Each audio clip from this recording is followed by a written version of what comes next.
बिस्मिल्लाहिर्रहमानिर्रहीम। अस्सलाम वालेकुम। आज के पाकिस्तान अफेयर के लेक्चर में हम गवर्नमेंट ऑफ इंडिया एक्ट 1858 और उसके साथ इंडियन काउंसिल्स एक्ट 1861 और 1892 पे बात करेंगे।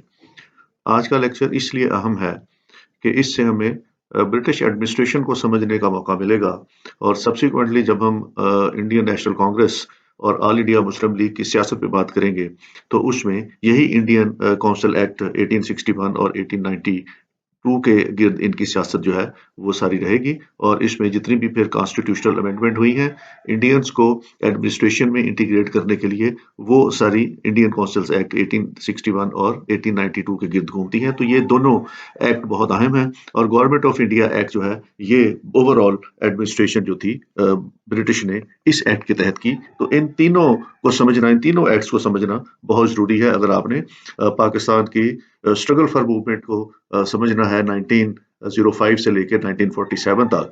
तो ये तीन एक्ट वो हैं वो उसके लिए बहुत अहम है। After war, the British policy towards Indians changed drastically, especially as far as constitutional development was concerned. जंग खत्म हो गई तो वॉर ऑफ इंडिपेंडेंस खत्म हो गई, इंडियंस लूज कर गए और ब्रिटिश ने वो जंग जीत ली और उसके बाद ब्रिटिश ने कंट्रोल संभाल लिया इंडिया का। For the purpose of administration of the India, a new act was introduced in India by the Crown in 1858. और इंडिया की चूंकि एडमिनिस्ट्रेशन ब्रिटिश ने संभाल ली थी, ईस्ट इंडिया कंपनी से ले ली थी सारी एडमिनिस्ट्रेशन, तो इसके लिए उनको फिर एक एक्ट की जरूरत थी। तो ये एक्ट उन्होंने 1858 में बनाया। The act was passed by the British Parliament on 2 अगस्त 1858। 2 अगस्त 1858 को ये एक्ट पास हुआ। तो इस तरह एक साल लगा वॉर ऑफ इंडिपेंडेंस के जो आफ्टर मैथ थे उसको क्लियर करने में और उसके बाद फिर 2 अगस्त 1858 को उन्होंने ये एक्ट पास करके तो इंडिया में जितनी भी एडमिनिस्ट्रेशन थी वो बरतानवी सरकार ने, क्राउन ने संभाल ली। The rule of British East India company was abolished.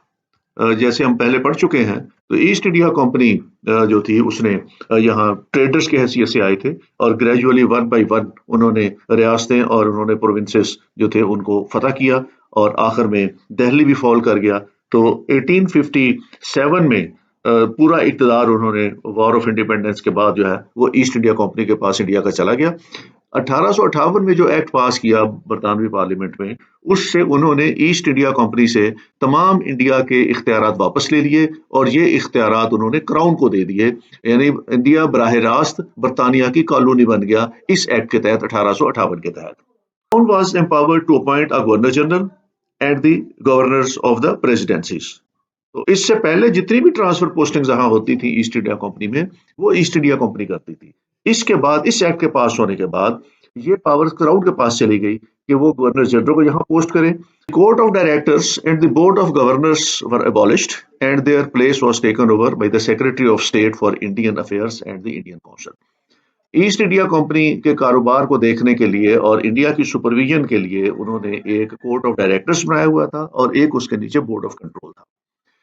जैसे ही ये एक्ट पास हुआ तो ये कोर्ट ऑफ डायरेक्टर्स और बोर्ड ऑफ कंट्रोल जो था इनको भी अबॉलिश कर दिया और इंडिया के मामलात को देखने के लिए बरतानिया में एक ऑफिस कायम किया गया जिसको secretary of state for Indian कहा जाता था।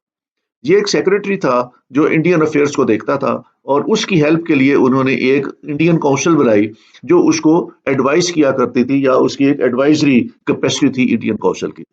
Extensive powers were given to the Secretary of State for Indian Affairs and the Indian Council consisted of 15 members.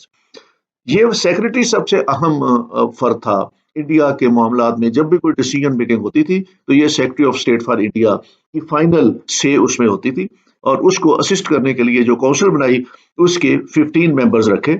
लेकिन इस काउंसिल की हैसियत जो थी वो एडवाइजरी थी, इसके किए हुए फैसले सेक्रेटरी ऑफ स्टेट के ऊपर बाइंडिंग नहीं थे। सेक्रेटरी ऑफ स्टेट अगर चाहता तो इन फैसलों को मानता और अगर चाहता तो इसको इग्नोर करके अपनी मर्जी का फैसला भी कर सकता था। तो secretary of state for India इसके पास वाइड पावर्स थी under the government of India act 1858। अगला उन्होंने काम यह किया कि pardon was given to the Indian except those who had killed British people. जंग खत्म हो गई, बरतानिया का कंट्रोल एस्टेब्लिश हो गया, 1858 का एक्ट नाफिज हो गया तो उसमें तमाम लोगों को माफी का ऐलान कर दिया। सिर्फ उन लोगों को जिन्होंने अंग्रेज नेशनल्स को यहाँ पे किल किया था, उनके खिलाफ केसेस अदालतों में चले, बाकी तमाम केसेस उन्होंने पार्डन कर दिए। The act said that the princes of the states would retain their former status and all agreements with the princes will be honored. जो रियासतें थी, उन रियासतों के जो प्रिंस थे, उनके साथ उन्होंने वही एग्रीमेंट जारी रखे जो ईस्ट इंडिया कंपनी ने किए थे, और उसी तरह उनका रूल जो था वो उन्होंने बरकरार रखा, और उनके साथ जो एग्रीमेंट्स ईस्ट इंडिया कंपनी के दौर में थे उनको ऑनर करते हुए उन्होंने वही मराहत इन प्रिंसेस को दे दी जो रियासतों के वाली समझे जाते थे। The people of India were promised their rights by the Queen Victoria under this act. Queen Victoria ने कहा कि जो इंडियंस हैं, इंडियन नेशनल्स हैं, उनके राइट्स का तहफ़्फ़ुज़ किया जाएगा, उनके जो ह्यूमन राइट्स हैं उनको ऑनर किया जाएगा। तो ये एक प्रॉमिस था क्वीन विक्टोरिया का इंडियन नेशनल्स के साथ। Complete freedom of religion was ensured and gradual participation in the administration of the country was also proclaimed. Queen ने यह भी प्रॉमिस किया कि इंडियन के वो रिलीजन की फ्रीडम दी जाएगी, they will be given freedom to profess their religion, और उसके प्रोपेगेशन के भी उसको होगी। रिलीजन में उन्होंने कहा कि स्टेट किसी किस्म की इंटरफेरेंस नहीं करेगी। Doctrine of lapse was discarded under this act. ये पिछले लेक्चर में मैंने आपको बताया था, वॉर ऑफ इंडिपेंडेंस से हमने इस पर डिस्कस किया था कि लॉर्ड डलहौजी ने ये डॉक्ट्राइन ऑफ लैप्स इंट्रोड्यूस की थी, जिसके मुताबिक जो स्टेट्स थी, रियासतें थी, उनके रूलर्स जो थे वो अगर उनके मेल ऑफ स्प्रिंग नहीं था तो उनकी डेथ के बाद वो स्टेट्स वापस ले ली जाती थी। तो इसकी वजह से काफी रिसेंटमेंट पाई जाती थी इंडियंस में, और वॉर ऑफ इंडिपेंडेंस की काजेज में से एक काज ये भी थी जो लॉर्ड डलहौजी की डॉक्ट्राइन ऑफ लैप्स थी। 1858 के एक्ट में उन्होंने लॉर्ड डलहौजी की डॉक्ट्राइन ऑफ लैप्स जो थी वो वापस ले ली और उसको डिस्कार्ड कर दिया, और उन्होंने इंडियंस के कहा कि जो रूलर है इस वक्त स्टेट्स के या रियासतों के जो रूलर्स हैं, वो अगर उनके पास मेल ऑफ स्प्रिंग नहीं है तो भी रूलर जो है वो फैमिली अपनी इस रियासत को रिटेन करेगी। तो इस तरह डॉक्ट्राइन ऑफ लैप्स के डिस्कार्ड होने से जो इंडियन रूलर्स थे वो बहुत ज्यादा मुतमिन हो गए। According to this act, the Secretary of State for Indian Affairs was given extensive powers. ये वहद आदमी था secretary of state of India जिसके पास कुल्लो हम स्याह और सफेद करने की पावर दे दी थी। ये इतना पावरफुल था that he was not answerable to anyone. वो किसी को भी आंसरेबल नहीं था। Neither Parliament nor Indian Council could bind him for taking any action. ना उसको पार्लियामेंट कुछ कह सकती थी, ना उसको इंडियन काउंसिल कुछ कह सकती थी। Both of these institutions were not to put limit on his extensive powers. तो उस पर किसी किस्म का कोई पाबंदी नहीं थी किसी भी तरफ से, ना वो किसी को आंसरेबल था। However, the promises that were made by the Queen Victoria were never fulfilled by her. 1858 में जो एक्ट आया उसमें क्वीन ने बहुत से प्रोमिसेस किए, लेकिन वो प्रोमिसेस फुलफिल नहीं हुए। इसमें इंडियंस को वो ह्यूमन राइट्स भी नहीं मिले, वो पॉलिटिकल राइट्स भी नहीं मिले उनको जिसका वादा किया गया था। The Indian people were not given their due rights that were promised to them under this act. तो सबसे ज्यादा जो इंडियंस को दुख था वो था कि उनकी पॉलिटिकल पार्टिसिपेशन नहीं थी एडमिनिस्ट्रेशन के अंदर। हम आगे जो एक्ट पढ़ेंगे जिसमें इंडियन काउंसिल्स एक्ट है, उसमें भी इंडियंस को शुरू में उन्होंने इंटीग्रेट नहीं किया विद द एडमिनिस्ट्रेशन। तो ये क्वीन ने अपने प्रोमिसेस जो इसमें 1858 के एक्ट में दिए हुए थे उनको किसी हद तक उसने फुलफिल नहीं किया। जो नेक्स्ट इंपॉर्टेंट डॉक्यूमेंट इसमें आता है that is the Indian councils act. Indian councils act जब एक्ट पास हो गया 1858 का 1858 का, तो उसके बाद अगला बड़ा जो मरहला था एक्ट बनाने का वो था इंडियन काउंसिल्स एक्ट 1861 में जब बना।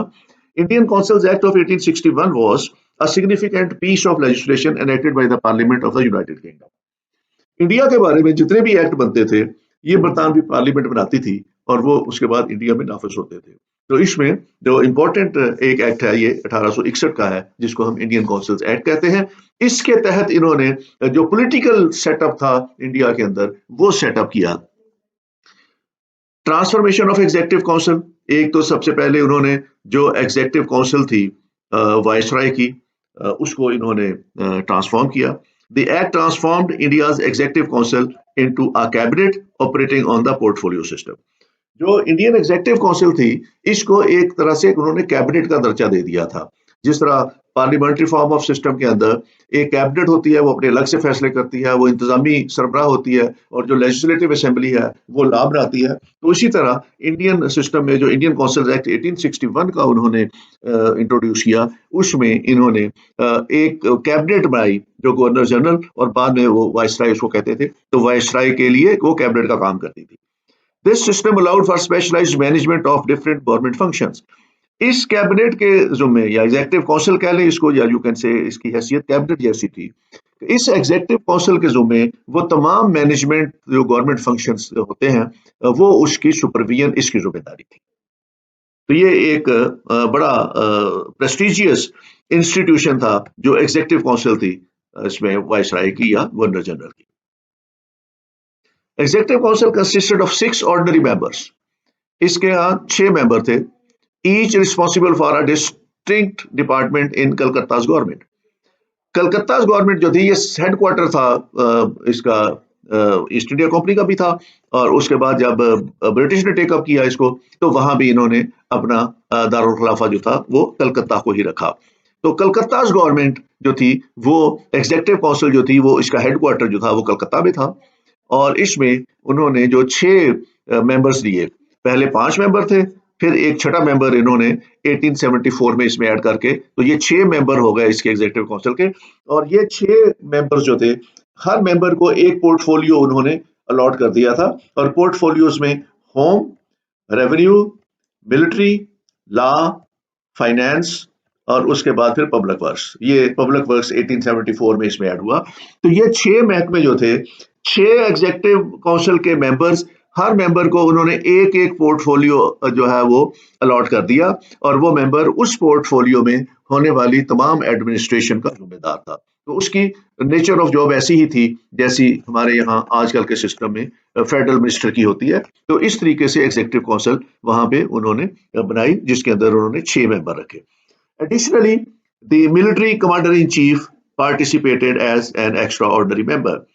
तो मिलिट्री कमांडर इन चीफ को उन्होंने भी एक एक्स्ट्रा ऑर्डिनरी मेंबर का दिया। तो ये 6 ऑर्डिनरी मेंबर थे और एक एक्स्ट्रा ऑर्डिनरी मेंबर था। तो टोटल एग्जेक्टिव काउंसिल जो 1861 में बनी, उसके अंदर ये 7 मेंबर थे, और ये 7 मेंबर समझ लें, एग्जेक्टिव काउंसिल जो थी ये 7 मेंबर की एक तरह की कैबिनेट थी जो वाइसराय था उसकी।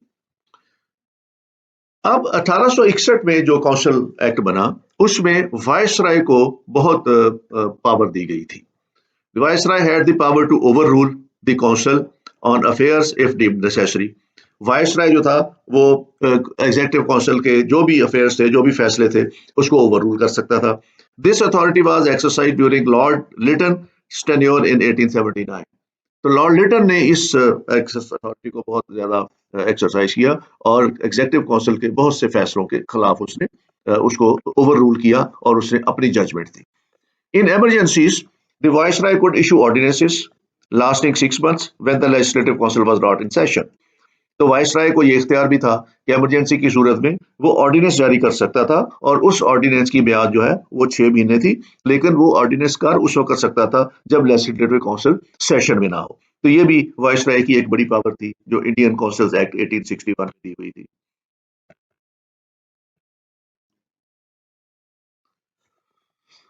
इसके बाद लेजिस्लेटिव का जो काम था, उसमें इंडियन काउंसिल्स एक्ट में लेजिस्लेशन की पावर रिस्टोर कर दी गई। ये पावर 1833 में वापस ले ली गई थी, जो उस वक्त के प्रेसिडेंसीज थी, बम्बे की थी और मद्रास की थी। इनके पास 1833 से पहले अपने अपने एरियाज के अंदर लेजिस्लेशन की इख्तियारात था, लेकिन 1833 में ये इख्तियार उनसे वापस लेके ये कलकत्ता को दे दिया गया था कि कलकत्ता जो है वो तमाम एरियाज के लिए लॉ बनाएगा। लेकिन लेजिस्लेटिव काउंसिल्स एक्ट 1861 में उन्होंने बॉम्बे की और मद्रास की ये पावर रिस्टोर कर दी कि वो अपने अपने लेजिस्लेटिव असेंबलीज जो हैं उनकी वो लॉ बना सकते हैं। Calcutta legislative assembly gained extensive authority to pass laws for British India as a whole. जो बम्बे और मद्रास के अलावा जो इलाके थे, तो बहुत से इलाके ऐसे थे जहां पे अभी तक उन्होंने सूबे नहीं बनाए थे और वहां पे अभी अपने गवर्नर नहीं लगाए थे।